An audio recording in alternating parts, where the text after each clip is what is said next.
Понякога нощите тежат като камък в гърдите и думите падат без звук, без посока, разбити.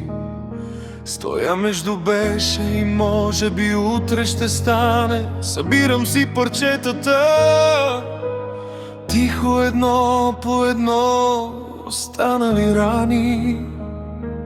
Имало е дни, в които дори въздухът бяга и всяка надежда в мен като пламък угасва.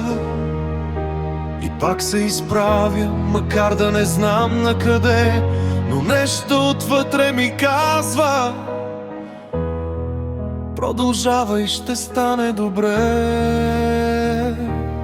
И ако падна, ще стана отново в мен. Има небе, макар и поровено. Ще вървя през сълзи, през страх и тъга до светлината в края на всяка нощ и мъгла. Не съм сам, макар да съм сам понякога.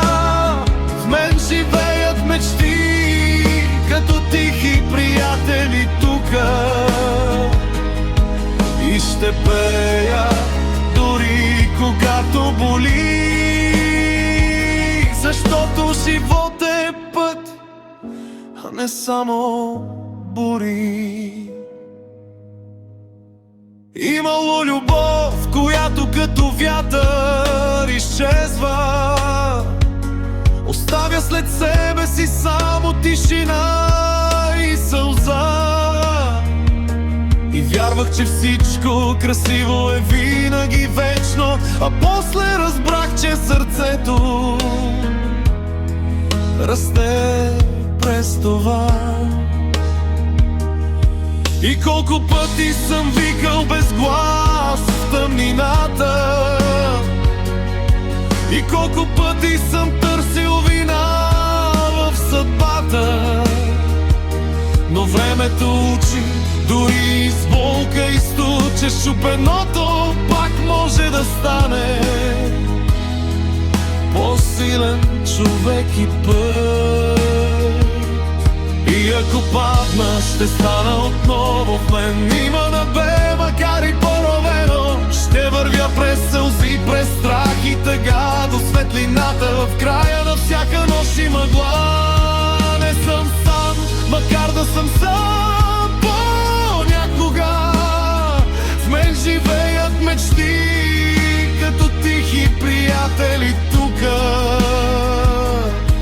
И ще пея дори когато боли, защото живот е път, а не само бури. И виждам лица на хора изгубени в себе си. Всеки носи битка, която не казва навън, но всички сме същите, търсим искра в мрака. Една малка надежда, че утре ще е по-добър ден.